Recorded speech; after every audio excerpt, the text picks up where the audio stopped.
I'm Jason, and this is your commentary on Leviticus chapter 5. Now, in the previous chapter, we discussed the sin offering. Specifically, who needed to do the sin offering, and how was it supposed to be performed by the priest. Chapter 5 picks up where we left off in chapter 4, this time giving specific examples of when do you need to do the sin offering. What does it look like when somebody sins in this way that they would need to make this type of offering? Suppose someone has been called as a witness to something they have seen or learned about. Then if they do not tell what they know, they have sinned, and they will be held responsible for it. In the following chapter, we'll be discussing what if someone is called as a witness and they lie. Here, they're not lying, they're just not speaking up because they're afraid or for some other reason. Or suppose someone touches something not clean. It could be the dead bodies of wild animals or of livestock, or it could be the dead bodies of creatures that move along the ground. Even though those people are not aware that they touched them, they have become unclean, and they are guilty. Or suppose they touch something unclean that comes from a human being. It could be anything that would make them unclean. Suppose they are not aware that they touched it. When they find out about it, they will be guilty. Or suppose someone makes a promise to do something without thinking it through. It does not matter what they promised. It does not matter whether they made the promise without thinking about it carefully. And suppose they are not aware that they did not think it through. When they find out about it, they will be guilty. When someone is guilty in any of those ways, they must admit they have sinned. They must bring a sin offering to pay for the sin they have committed. They must bring to the Lord a female lamb or goat from the flock. The priest will sacrifice the animal. That will pay for the person's sin. Suppose they can't afford a lamb. Then they must bring 2 doves or 2 young pigeons. They must bring them to the Lord to pay for their sin. One of them is for a sin offering. The other is for a burnt offering. They must bring them to the priest. The priest will offer the one for the sin offering. He must twist its head, but he must not twist it off completely. Then he must splash some of the blood of the sin offering against the side of the altar. He must empty out the rest of the blood at the bottom of the altar. It is a sin offering. Then the priest will offer the other bird as a burnt offering. He must do it in the way the law requires. That will pay for the sin they have committed, and they will be forgiven. Here they use 2 birds. Previously, it was a larger animal, so some of the animal would be able to be burnt up as a sin offering. Some of the animal would go to the priest, and sometimes part of the animal would even be put outside and burnt outside of the tent of meeting. Here with the 2 birds, they're too small, so you can't really cut up a bird and take part of its body for one purpose and part of it for another.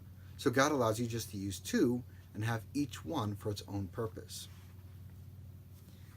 But suppose they can't afford 2 doves or 2 young pigeons.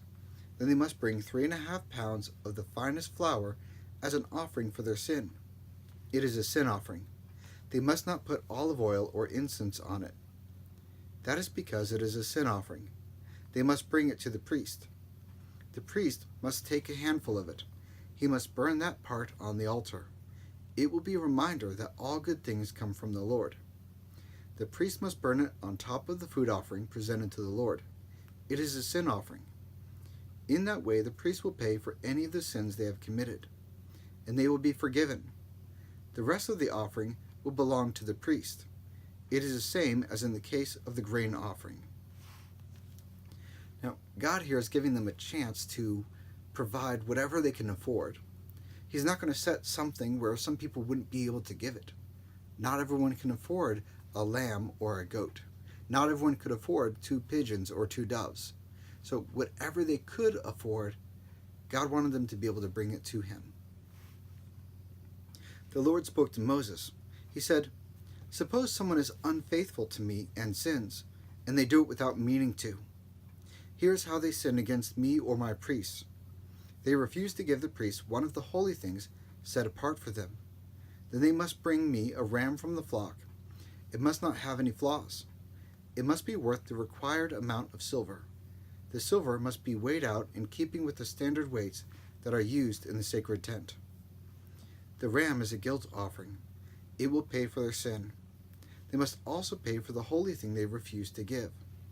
They must add a fifth of its value to it. They must give all of it to the priest. The priest will pay for their sin with the ram. It is a guilt offering, and they will be forgiven.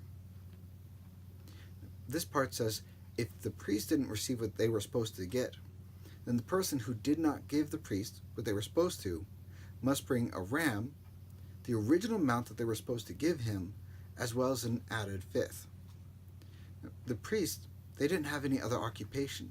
This was it. Their entire responsibility was to be a mediator between the people and God. And so it's only right that since they're doing God's work, that they also be compensated for it.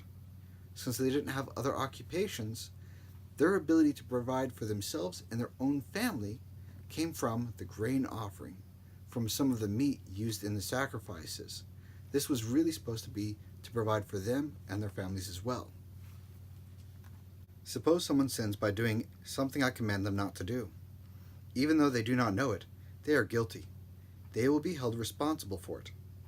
They must bring to the priest a ram from the flock as a guilt offering. It must not have any flaws, and it must be worth the required amount of money. The priest will sacrifice the animal. That will pay for what they have done wrong without meaning to. And they will be forgiven. It is a guilt offering. They have been guilty of doing wrong against me. God says that the guilt offering is for when we do something wrong against God. And this entire chapter, it keeps going back to, if they sinned against me and they did not even mean to, as soon as they realize it and they are guilty, then they should bring the offering. So, what does God actually need from the grain offering or the doves or the animals? God has no stomach. He doesn't actually need any of this. The benefit is not to God, but to us. Have you ever done something where you offend somebody else, or you've done something wrong to somebody else and they may not even know it, but you feel guilty inside? In order to get rid of that guilty feeling, you really need to go to the other person to ask for forgiveness and to do whatever you can in order to make it right. That's what God's giving them a chance to do here. The sin offering, the guilt offering, it's a chance for people to be able to go back to God and try and make amends that way. God's provided us a way to express that we are truly sorry.